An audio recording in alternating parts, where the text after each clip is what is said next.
Department of Sociology, Political Science, and Communication, and co-founder of the Open Media and Information Lab at the Open University of Israel.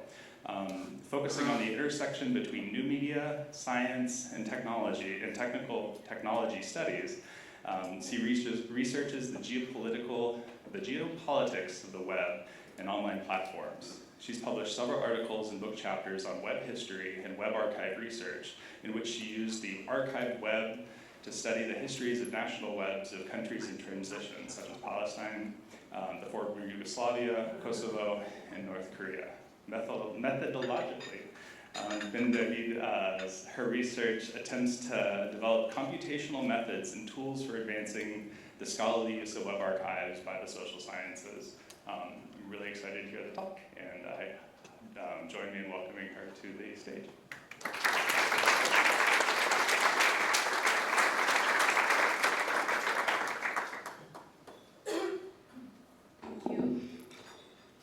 And good morning, everyone. I'm very honored to be here today, and I'm grateful to the organizing committee for inviting me to share with you some of my thoughts and ideas about web archiving and web archive research. I began studying web archives in 2012 as a postdoctoral researcher at the University of Amsterdam. I was a member of the Web Art project, whose goals were to develop retrieval tools for facilitating the use of web archives for scholarly research. When I started working on the project, my supervisor, Professor Richard Rogers, half-jokingly warned me, "You are aware that you are entering a very small field," he said. "You can count the people who study web archives on one hand." He was right. This conference's theme, Web Archiving Community, Maturing Practice Together, is a reminder that the field has grown significantly ever since. Over the past years, the number of funded projects, publications, books, and conferences has grown from a handful to dozens. This slide displays only a few examples of books that came out in the past 2 years. This is thanks to the dedicated work of my colleagues, whose names can be counted on 2 hands. But I would like to use the opportunity to especially note the vigor and dedication of Niels Brugger, who steadily pushed to have web archive research and internet histories recognized as a scholarly field within communication and media studies.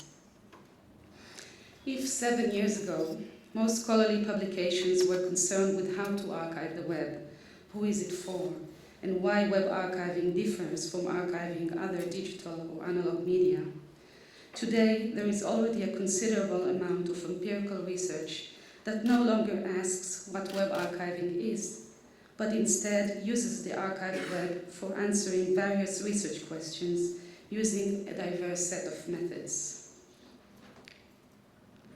From a theoretical perspective of the social construction of technology, to say that the field of web archiving and web archive research has matured is to point to technological closure, and at a growing consensus shared by practitioners and researchers alike. The professionalization of web archiving is evident in international collaborations and development of standards. The establishment of international organizations such as the Internet Memory Foundation and the IIPC has contributed to the development of standards and best practices. Heritrix has become the default crawler used by most web archiving institutions.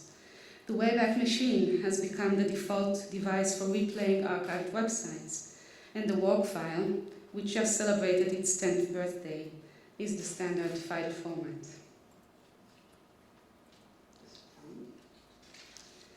In a similar way, there is also consensus among web archive researchers. Many of us are aware of the differences in the breadth and depth of archival coverage of the Internet Archive compared to national web archives. Most of us are aware that both capture and replay of archived websites suffer from temporal inconsistencies. We know we have to deal with duplicates, and so on and so forth. This consensus is shared by the web archiving research community, who has spent the past years in sharing questions, issues, and methods. Recent work on tool development and standardization of methods is also a result of the important collaboration between web archiving institutions and researchers. Important web services such as the Memento API and the Archived Unleashed Toolkit are indications of that. Despite the benefits of being able to share standards, best practices, and knowledge across different communities, the maturation of web archiving might result in blackboxing of some of its processes. Since most questions have already been considered, we do not need to rethink the meaning and methods of web archiving every time we engage in a new research project. We do not have to worry about crawler settings because these just work so well. And the Wayback Machine, well, we really can't do without this marvelous invention, can we? The problem with blackboxing is that these processes gradually become taken for granted. Now that we have standards, best practices, shared methods and tools, and knowledge about web archiving and web archive research, perhaps the time has come to pause and rethink some of our premises.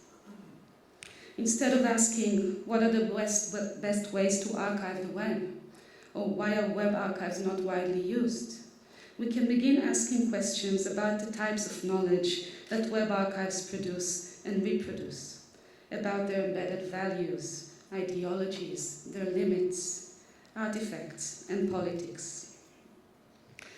The purpose of this talk is therefore to call for a more critical engagement with web archives. Thinking critically about the archived web does not entail engaging in a righteous or moral debate, discerning right from wrong, or discussing what ought to be better. Instead, I propose engaging in an epistemic debate, highlighting some of the overlooked aspects of web archiving. To do so, I propose using the concept of memoryware as an analytical prism for the critical study of web archives. This analogy draws from the familiar distinction between hardware and software as objects characterizing computational media. While hardware relates to the material equipment used to construct electronic media, software relates to the programs and code used to operate them. To talk about web archives as epistemic memory objects, I propose the term memoryware as a third distinction. I did not invent this term, however.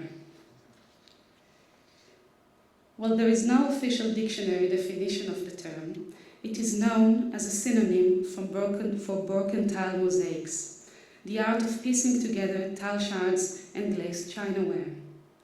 In African American folk history, it also refers to specific memory practices, the art of using sentimental objects to create a unique, personal tribute to loved ones, used to decorate gravestones.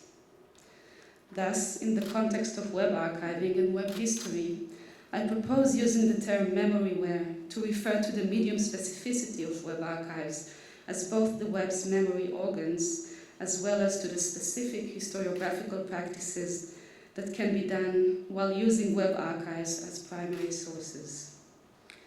The analytical framework of understanding web archives as memoryware points to the double meaning of the term. On one hand, we can treat archived websites as source for folklore. If memory jugs were created by cementing broken tile mosaics, buttons, and shards of other objects, we could view the archived websites, or web archives more generally, as analytical units, as an amalgam of bits and pieces of sharded websites. On the other hand, we can refer to web archives as memoryware in the sense of the term's analogy to other computational objects, such as hardware and software. For analytical purposes, I define web archives as memoryware to refer to the complex, hybrid, and specific forms of preservation techniques involving both software and hardware, but also crawlers, algorithms, policies, curators, and users, through which the web's history is both documented and constructed. I would argue that understanding web archives as memoryware in this sense of the word allows taking web archive research to new analytical heights. It allows us to ask questions about the technological imperative, as well as about the interpretive, ideological, analytical, and methodological implications of the use of this amalgam of bits and pieces as our most trusted primary source for web historical research. For the remainder of this talk, I invite you to join me on a geographical and temporal journey, below and off the grid. Each stop in this short journey will ask one critical question about web archives. When we reach our destination, I hope we will also have initial answers to these questions. Our first destination is North Korea, so please fasten your seatbelts. What does North Korea have to do with web archiving anyway? As far as we know, not much. Very little is known about the internet in North Korea. The North Korean web is one of the smallest national webs. In 2016, a DNS leak in one of the country's root servers exposed the fact that there were only 28 websites registered in the .kp domain. Yet an examination of the archived snapshots of the North Korean websites at the Wayback Machine revealed that all of them were already archived years before the DNS leak, some of them even back in 2010. How did the Internet Archive know about the North Korean web years before the leak? This mystery leads us to our first critical question. Is the Wayback Machine a black box? That is, if we are to use archived snapshots as evidence, can we trace the specific reasons and circumstances that led to the archiving of these snapshots? The answer to this question reveals fascinating yet complex knowledge production mechanisms behind what we eventually perceive as archive snapshots and hence as evidence. There may be two identical versions of an archived website, but no two snapshots are alike, since the circumstances that led to their archiving reflect rich and multifaceted epistemologies, which may involve different actors, motivations, politics, and interests. When we use archived websites for historical research, do we ever wonder how they got there in the first place? Consider this quote from David Karpf, who describes the qualities of the Wayback Machine. He says, "We can think of the Wayback Machine as a lobster trap of sorts. Lobster trap sits passively in the ocean, placed in areas of strategic interest. From time to time, one can check the traps and see if anything interesting has come up. The internet is similarly awash in data that may be of interest to researchers. We often want to make across-time comparisons, but without lobster traps, we are bound to go hungry, so to speak." Karpf's lobster trap metaphor harbors assumptions about the Wayback Machine as a passive rather than an active epistemic agent. The Web Archive is passively placed in areas that others determine as strategic. It is the role of others to determine whether or not it has caught anything of interest. That is, Web Archive researchers make epistemic assumptions about the archived web that reflect a certain amount of trust in its technological architectures. This level of trust is evident in the treatment of archived snapshots as facts. Despite recent contestation of web data as authentic sources, two of the web's non-commercial knowledge devices remain thus far uncontested: Wikipedia and the Internet Archive. Setting aside critique about certain bias in the editing of controversial entries and hidden power relations in the content management structure of the crowdsourced Wikipedia, the fact that the history of all entries is both documented and transparent turns it into both an encyclopedia and an archive. But compared to Wikipedia, the Internet Archive's specific content creation and distribution processes are less transparent. It would be easy to fall for the epistemic assumption of the lobster trap and think that the Wayback Machine had captured the North Korean websites by chance. I too assumed that one of the Wayback Machine's crawlers captured them by following links from other websites. But the more we looked into the matter, the more we realized that the process of knowledge production performed by automation is far less significant than human knowledge and intervention. To figure out how the Wayback Machine came to know about the North Korean websites and to archive them, my colleague Adam Amram and I used provenance feature that was added to the Wayback Machine in 2016. This feature provides information about what is called the organization that contributed the snapshot, as well as the collection in which that snapshot is found. We scraped all provenance information for every archive snapshot of every North Korean website and mapped the results. We found that next to the Internet Archive's crawlers, proactive human contribution plays a significant role. For example, Mark Graham, director of the Wayback Machine and the wonderful man, is the organization that contributed the most snapshots. And when I asked him about it, and why was he the organization that contributed the most snapshots, he just said, I'm a veteran of the US Air Force and I just happen to have a personal interest in North Korea, so I have an archived collection to pursue my personal interests. Other organizations are the National Library of Australia, 2 curators working at the Internet Archive, and the Archive Team, a collective founded by Jason Scott in 2009, comprised of programmers, archivists, writers, and activists dedicated to preserving digital history.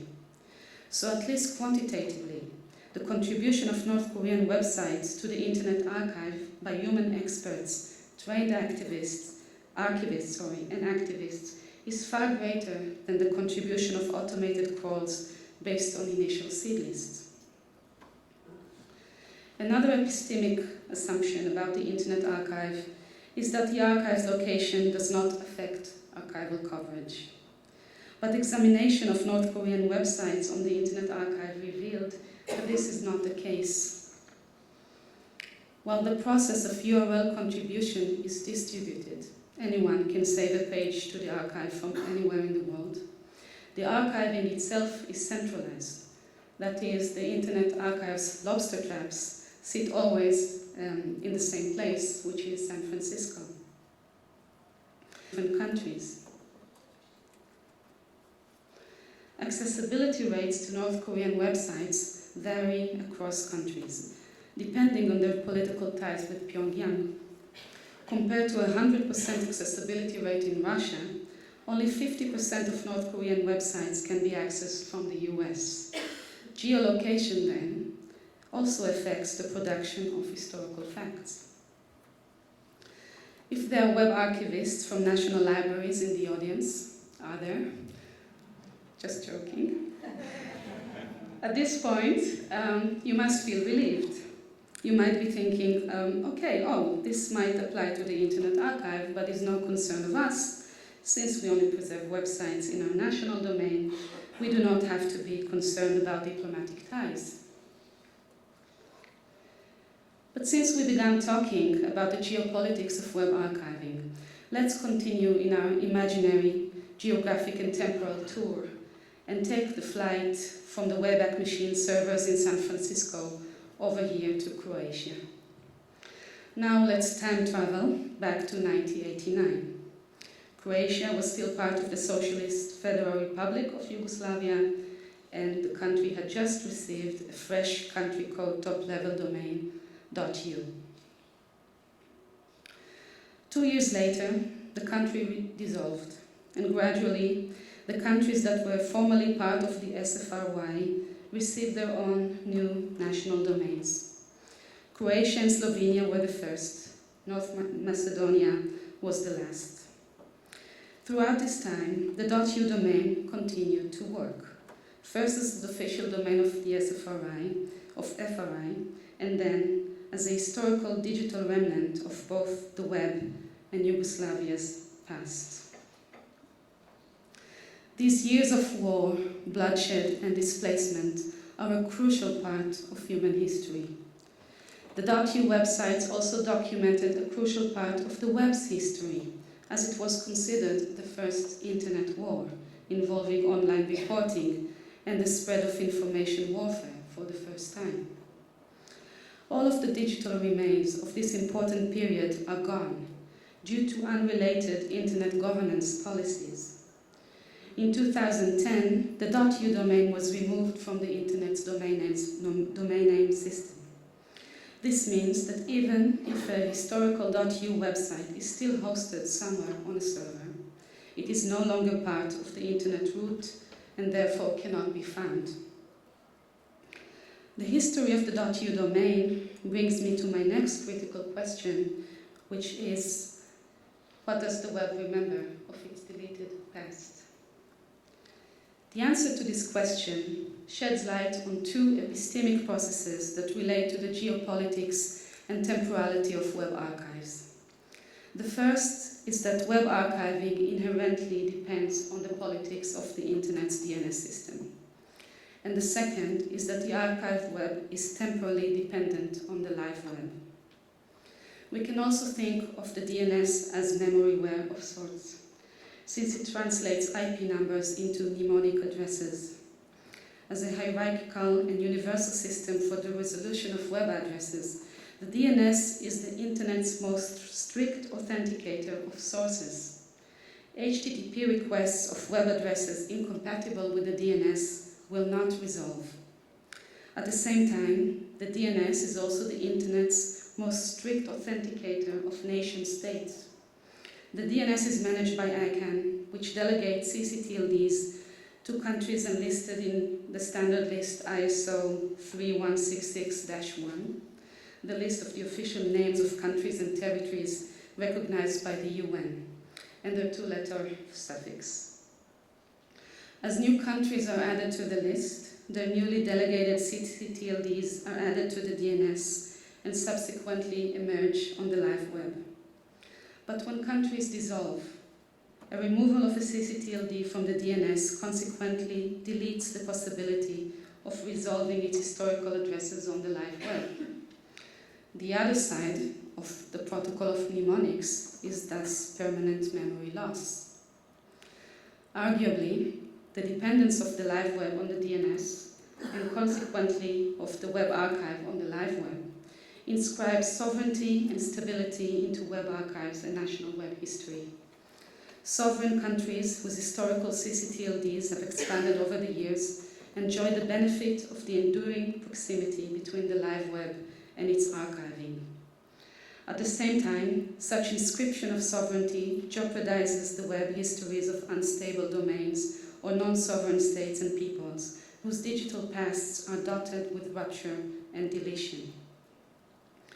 Of course, the Wayback Machine has captured many of the .u websites in real time. The problem was, and to some extent still is that they are difficult to find.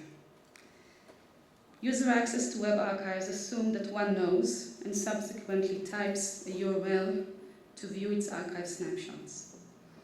4 years after the deletion of the .u domain, it was nearly impossible to use the live web to find Yugoslavian websites. While the live web is our gateway to the Wayback Machine, we could not rely on the live web to disclose information about its deleted past. While I do not have enough time to go deeply into the process of reconstruction, I managed to find an offline list of .u websites that were captured by a Serbian Wikipedian about a month before the domain was deleted, and used this list to reconstruct a considerable portion of the .u domain from the Wayback Machine. But if we only look at the visualization of the domain's hyperlink structure over time, we already can see the inscription of sovereignty into the archived web. The domain became significantly interlinked only after the fall of the Milosevic regime, and most significantly after it became the domain of Serbia and Montenegro. The consequences of the inscription of sovereignty in web archives are even more grave. Due to a Russian veto at the UN, Kosovo does not have a country code top-level domain. Therefore, if it was at least possible to develop methods for reconstructing the Yugoslav web from the Internet Archive through the domain suffix, it is nearly impossible to identify a Kosovar website in the live web, and that has severe consequences on the preservation of Kosovar web history. In this example, I've identified 347 URLs from Pristina and performed whois geoanalysis. The map shows the consequences of the inscription of sovereignty into Internet protocol and standards. Without a ccTLD, the web doesn't know where Kosovo is. So far, we've traveled in contested countries and areas. The final stop on our journey will not be different. We are jump cutting to Gaza in the summer of 2014. The critical question I would like to ask here is, what informs web archives? In the summer of 2014, Israel and Hamas were engaged in a violent conflict, officially dubbed by the Israeli military Operation Protective Edge, but widely acknowledged as the 1914 war in Gaza. During the 50 days of the operation, the IDF carried out more than 6,000 airstrikes along a massive ground operation, which took place between the 17th of July and the 5th of August. About 70% of Gaza's population evacuated their homes during the attacks. Hundreds were killed and thousands injured. Hamas, for its part, launched thousands of rocket attacks on Israeli cities, causing injuries, casualties, and distress among Israeli civilians. Now imagine the web that year during the war. Millions of users from around the world were debating it on social media. The Israeli military and Hamas also used social media to engage in information warfare. News websites were reporting the events, pushing breaking news alerts around the clock, and on Wikipedia, editing wars were taking place on how to properly name and document this unfolding event. These abundant and dynamic communication traces provide important documentation of this significant event, both for the Palestinians and Israelis, as well as internationally. But they are not part of the archived web. During that time, web archiving crawlers at the Internet Archive and at national libraries around the world were performing the routine harvests of websites based on their regular settings. It so happened that the Israeli annual domain harvest, performed by the Internet Archive for the National Library of Israel, coincided with the war. Unintentionally, they may have captured some of the URLs that were published during the war, if these fell under the crawler settings, or if users actively saved them to the Wayback Machine. But the majority of the online activity related to the war, especially that which took place on social media platforms outside of the realm of web archiving crawlers, was not archived. We are all aware of the web's aging problem, also dubbed as link rot or web decay. If web materials are not preserved in real time, they will most likely vanish within 2 to 4 years. Over the past decade, the web has also undergone platformization, meaning that the majority of content no longer travels across a decentralized network of hyperlinks, but is confined to the walls of dominant social media platforms such as Facebook, Twitter, and YouTube, and is served through centralized data services such as URL shortening services. Archives, museums and galleries are filled with objects which may have existed for decades before being curated, archived, or preserved. Unlike these objects, the preservation of the web has to take place in real time. Borrowing its terminology from photography, the verb used to describe web archiving is capturing, and the metaphor to describe an archived web object is a snapshot or a memento.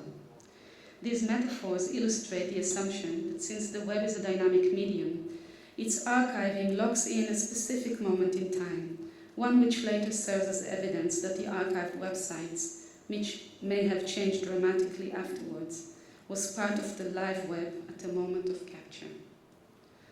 4 years after the war in Gaza, can its web presence still be preserved? My colleagues and I have attempted to develop a method for building retrospective special collections of URLs around the past issue or event across various web platforms and national cultures. We use Wikipedia as the authoritative source for building the cross-platform and cross-national collection and scrape the results, the URLs, from the Wikipedia pages describing the war in 49 languages. We also use the names of the Wikipedia pages in 49 languages as keywords and subsequently queried and scraped further data and URLs from Twitter, YouTube, and Google Search. We further use the Carbon Date API developed by the Web Science and Digital Libraries Lab at Old Dominion University to determine that the URLs we captured were indeed published during the war, and use the Save Page Now API to batch push all of them to the Wayback Machine. The results are a retrospective archive comprised of about 120,000 unique URIs and relevant metadata, carbon dated to the period of the military operation in 49 languages and 5,692 domain suffixes. The 2014 Israeli domain harvest, which was performed for the National Library of Israel by the Internet Archive, contained less than 1% of the URLs we collected in the retrospective collection. Interestingly, we found significant cultural differences in URL sharing practices across platforms. While there were relatively few references in Arabic on Wikipedia and YouTube, Arabic language speakers mostly took to Twitter to discuss the issue and report the events. By contrast, URLs in Hebrew are mostly published by media outlets, which explains their relative high proportion on Google and YouTube. We also found that some platforms are more prone to link rot than others, especially due to the role URL shortening services play in facilitating link sharing on social media. URL shares on Twitter, the platform that contributed the most URLs, were most prone to link rot. And by contrast, Wikipedia had the highest archivability rate, and that is because the Internet Archive automatically saves all external references from Wikipedia. I argue that these cultural and platform differences are crucial for informing and thinking about web archives. To date, the majority of web archiving institutions use web crawlers as a technique to perform large-scale, real-time web archiving of the web, the Internet Archive, or of national webs at national libraries. Yet web crawling captures URLs indistinctively. It is a practice blind to the rich cultural and temporal dynamics that characterize the web, and is poor in contextual metadata. In most cases, it is unable to cross the walled gardens of social media platforms. Milligan and Rouet suggest balancing between gatekeeping and bottom-up approaches to web archiving curation. In line with this suggestion, web archiving institutions must first attempt to understand these cultural and platform differences before deciding on how, when, or where to archive the web. A cross-cultural and cross-platform approach to web archiving also requires that web archiving explore beyond comfort zones. As we have seen with Yugoslavia, North Korea, Kosovo, and Gaza, the standard practice of thinking about web archiving from a national perspective might be a convenient, curatorial, and institutional solution that stands in stark contrast to the global and network structure of the open web. Put differently, if we remain too comfortable trusting our matured standards and practices, we may fail to notice that the ship has sailed. Having said that, web archiving in retrospect is also proposed as a way to redress the situation. We found that despite link rot, it is possible to archive the web after the fact. Retrospective web archiving can be used by archiving institutions to correct archival divides or to build inexpensive special collections of past events. It may also be used by citizens, researchers, and activists to counter hegemonic narratives which are deliberately or arbitrarily constructed by existing web archives. Why did I take you on this journey and ask these questions about web archiving in contested areas at the fringe of the web?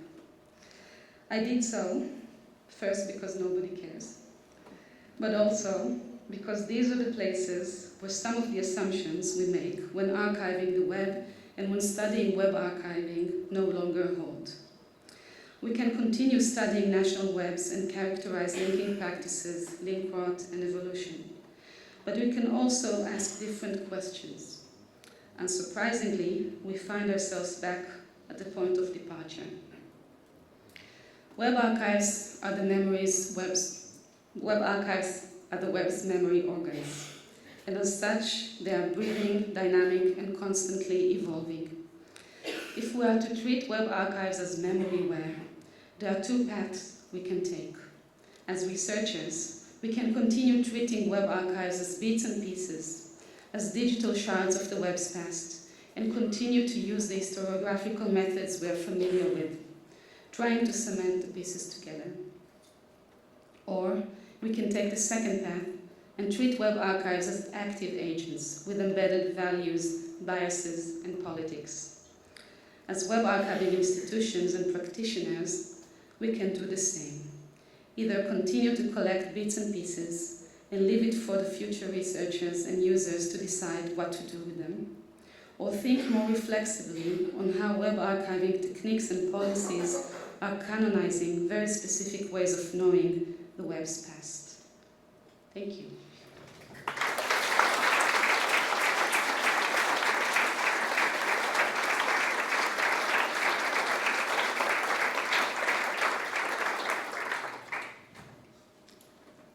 And with that, we can open up for some questions.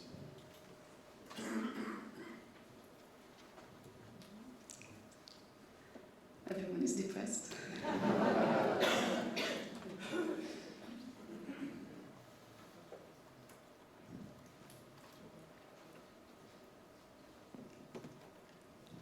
Hi, thanks for incredibly thought-provoking start to the day today. While people are thinking of more interesting questions, I just wanted to ask a little bit about the process of retrospective web archiving, and particularly where that relates to social media sources. I just wanted to talk a little bit more about kind of how that works in practice. Sure. The method relies on Wikipedia as our source for informing us both about keywords and initial seed list of references. So we took the first Wikipedia page on the war in English and then traced its parallel pages in other languages. We scraped all the external references, and that was a seed list in 49 languages. We also used the Wikipedia name of each page as keyword. These keywords here. So each keyword is the name of a Wikipedia page describing the war in 49 languages. We used all these queries. Sorry, this is going crazy. So we used these 49 queries to then query Twitter, YouTube, and Google search, and Wikipedia.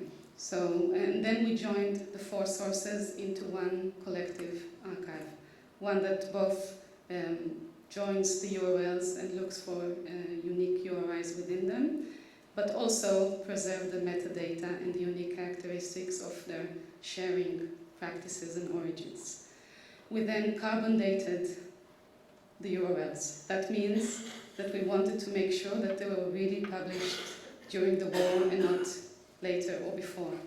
And that's why we use the carbon date API. That kind of reduced the list.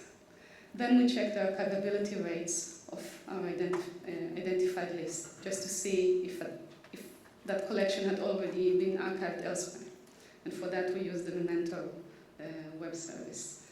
And about 50% of our collection was already archived somewhere on the web, which is encouraging. But when we looked at platform differences in archivability rates, we found that Twitter really suffers from link art. So if that is to inform web archiving policies, we saw that Twitter, it's here. If you look at the distribution of URL sharing over time, URL is the dominant platform that informs about an unfolding event. So most URLs that were shared in real time were from Twitter, but their archivability rate was the lowest. So the URLs we extracted from there were not found, or at least the majority of them were not found. So Twitter is an important platform to capture in real time or in near real time, but it's also expensive to do it in real time. So this is a way of perhaps informing web archives in retrospect, perhaps not 4 years after the event, but maybe a few months after, and then you will find a selection of sources for a given issue, and you archive them after the fact in a very demarcated and inexpensive way, and you still capture the issue. But you don't have to take the whole stream of unrelated content along the way. It was a long answer.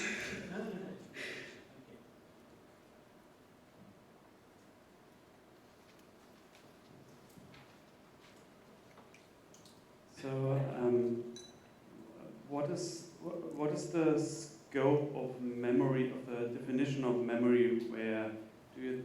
Is it just everything using the internet, technical internet structure? Is it everything using the web protocol? Is it what a web archive is actually able to store, or is it what could be stored if there was a perfect way of technically getting this? The reasoning I see here is what is the web actually as an information space? You could argue the web is many things. There is no definition of the information space of web, because Twitter and instant messaging and so on is not really web in a publication sense. It's communication like telephone or telegraphs or so on. We don't have recordings of all telephone or telegraphs of the 19th century and so on. So why do we think it makes sense to archive everything that happens over the internet protocol, so to say? No, that's too presumptuous. I think as a web archivist we haven't solved that presumptuous intention as well. So web archiving focuses on the live web, and so far I think we've been able to do it quite well for Web 1, not so much for social media or Web 2 or other. As the web evolves, web archiving methods try to follow, and we're always one step behind. So the intention here is not to capture everything that's part of the internet protocol, but focus on the web, the HTTP-based protocol communications. But yeah, this question about the hubris of web archiving is, I always get it, and I don't have a good answer to it.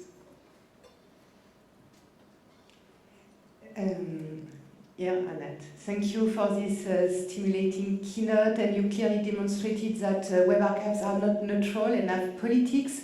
I would like to ask you about gender issues or representation of minorities, or because there are not only national struggles but also within the society some gaps. How can or should web archives reflect this, for example, gender issues or others? Yeah, I'd like to think of it in terms of archival divides, as we are used to talking about internet divide, and then we are thinking about internet penetration rates. There are archival divides across cultures and social groups and countries. So I hope that this method of retrospective web archiving would be used and could be used by different social groups to archive themselves or represent other groups of the population that are not really represented in official web archives.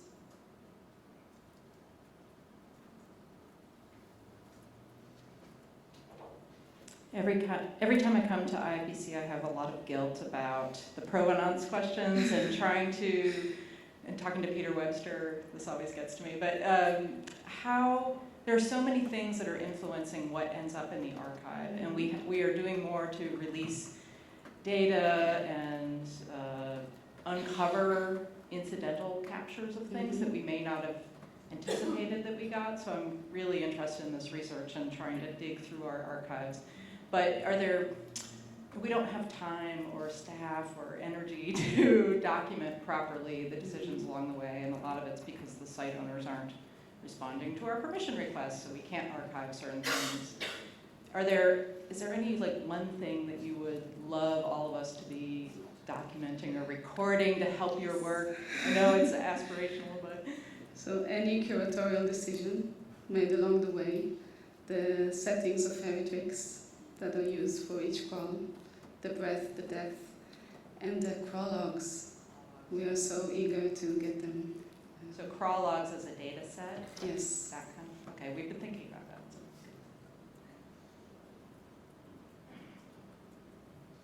that.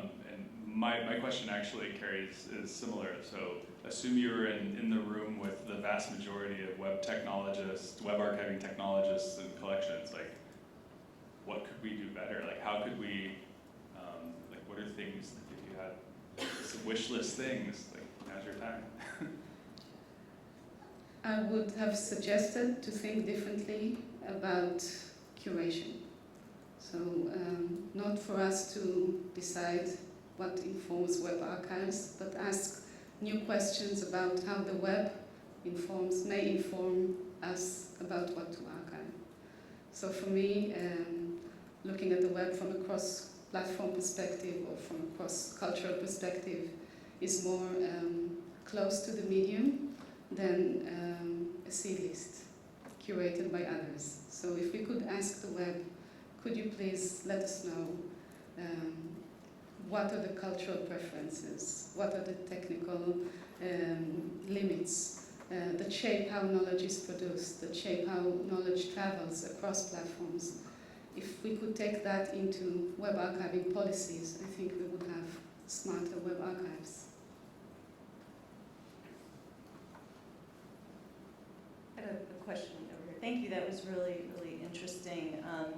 I can see the possibility that researchers themselves may increasingly build their own web archives that could be tailored to some specific research questions or interests. And I wonder if you already see that happening quite a bit and how we reconcile then how those become accessible and shared if they are not being developed in libraries or archives with the intention of being available to all researchers.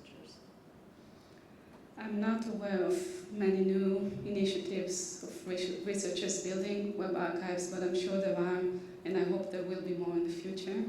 But looking back, the history of web archiving research began with researchers at the University of Washington witnessing the 9/11 collection, which was informed by researchers. Gradually, we grew to trust the web archiving institutions because these became more established. So we didn't have to do it ourselves. But since the field has matured, I hope we can return to that practice now to create our own data sets from existing web archives, or even to archive ourselves, or suggest other ways of archiving the web, to return the social questions into web archiving practices.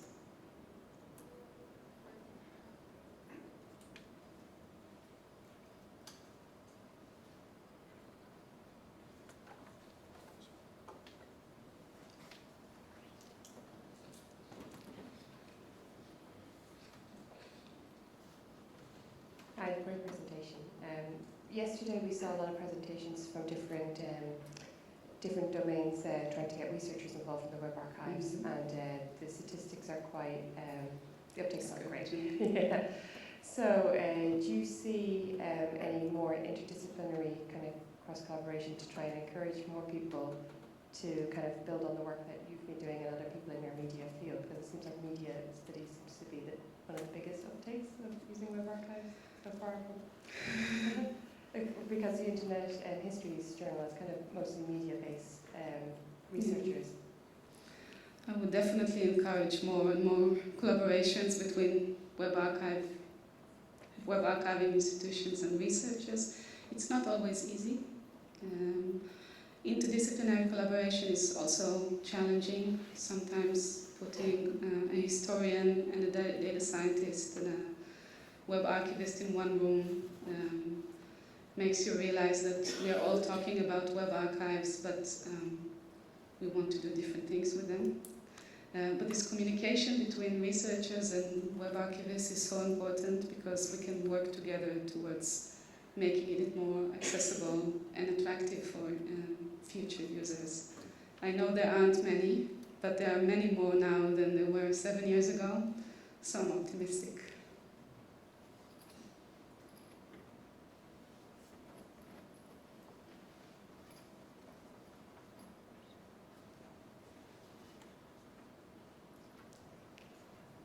All right, well, thank you all, and give us another